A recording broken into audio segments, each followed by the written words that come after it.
परम पूज्य गुरुदेव और वंदनीय माता जी की चरणों में कोटि कोटि प्रणाम। आप सभी को प्रणाम।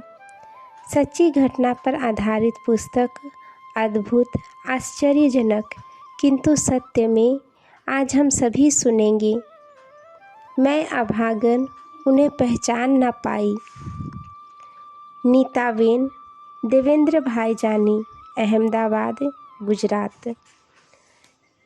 यह बताती है कि सन 2009 ईस्वी की गुरु पूर्णिमा के दिन अपने पति और बेटे के साथ मैं हरिद्वार पहुंची। 2 कुली को साथ लेकर हम तीनों प्लेटफॉर्म से बाहर आए। सड़कों पर सन्नाटा छाया हुआ था। जगह जगह सेना के जवान तैनात थे। हमारे बाहर निकलते ही सेना के एक गश्ती दल ने रोक कर कहा, शहर में धारा 144 लागू है। एक साथ 5 लोगों का घर से निकलना मना है। तुरंत वापस जाओ वरना गिरफ्तार कर लिए जाओगे। पर हमारा शांति कुंज पहुंचना बहुत ही ज़रूरी था। हमें अगले दिन से आरंभ होने वाली विशेष साधना के लिए उसी दिन संकल्प लेना था। पति और बेटे को वहीं छोड़कर मैं सड़क की ओर बढ़ी। पति देव ने टोका, कहाँ जा रही हो? मैंने कहा, आगे जाकर देखती हूँ, शायद कोई सवारी मिल जाए। मेरा जवाब सुनकर वे मुझ पर बरस पड़े। तुमने सुना नहीं कि धारा 144 लागू है? यहाँ कोई तेरा बाप बैठा है जो तुझे ले जाएगा। मैंने तमक कर कहा, हाँ है ना बाप, वही तो ले जाएंगे। बाहर निकलकर काफ़ी देर तक खड़ी रही पर कोई सवारी नहीं मिली। मैंने घड़ी देखी, 20 मिनट बीत चुके थे। शाम होने से पहले पहुंचना ज़रूरी था। कुछ देर और रुकी रही तो संकल्प का समय निकल जाएगा। यह सोचकर मुझे रोना आ गया। हे गुरुदेव, अब क्या करूं? तुमने बुलाया तो मैं आ गई। अब तुम ही कुछ ऐसा करो कि संकल्प ले लूं। मुझे रोते देख गश्ती दल वाले आकर पूछताछ करने लगे। मैं उन लोगों को समझाने का प्रयास कर रही थी कि मेरा आज ही शांति कुंज पहुंचना बहुत ज़रूरी है। सभी यही कहते पैदल चले जाओ, मगर मैं उतनी दूर तक पैदल चल नहीं सकती थी और हमारे साथ सामान भी बहुत सारे थे। करीब 45 मिनट बाद सामने एक रिक्शा वाला आता हुआ दिखा। उसने पीला कुर्ता पहन रखा था, कंधे पर पीला झोला भी लटकाए हुए था। पास आने पर मैंने उसे रोकते हुए कहा, बाबा मुझे शांति कुंज जाना है, चलोगे क्या? रिक्शा वाला बोला, बैठ जाओ, पहुंचा देता हूँ। मैंने कहा, मैं अकेली नहीं हूँ, मेरे साथ मेरा बेटा और पति है, कुछ सामान भी है। उसने कहा, ले आओ। वापस आकर मैंने बेटे से कहा, जल्दी से सामान उठाओ, एक रिक्शा वाला जाने को तैयार है। मैंने इन दोनों से कहा, कोई जाए या ना जाए, मैं तो जाती हूँ। मेरे रिक्शा पर बैठने के बाद वे दोनों भी सामान के साथ आ बैठे।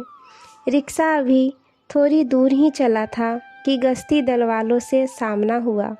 उन्होंने रिक्शा किनारे लगवाकर कहा, पैदल जाना हो तो जाओ, रिक्शा नहीं जाएगा।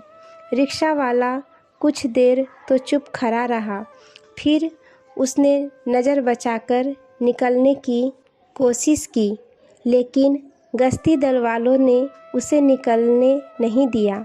जब 3 बार ऐसा ही हुआ तो उसने सिपाहियों से कहा, अब तुम लोग हाँ कहो या ना कहो, मुझे तो इन्हें शांति कुंज ले ही जाना है।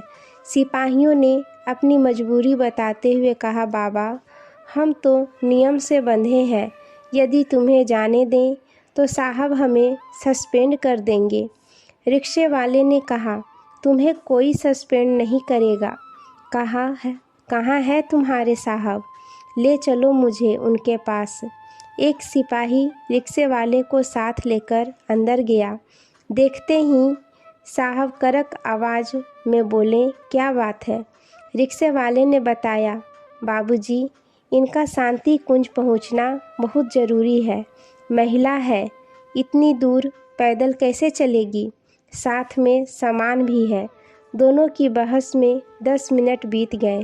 अंत में बाबा ने कहा, रिक्शा नहीं जा सकती तो आप ही पहुंचाइए। आपके पास तो सरकारी गाड़ी भी है। इस बात पर पास ही बैठे बड़े साहब को हंसी आ गई।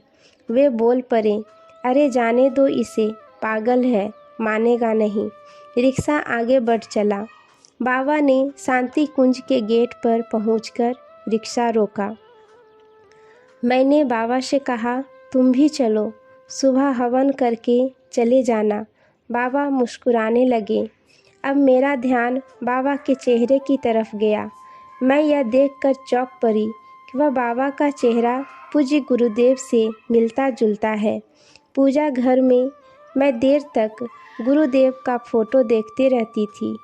मुझे लगा कि कहीं ये गुरुदेव ही तो नहीं।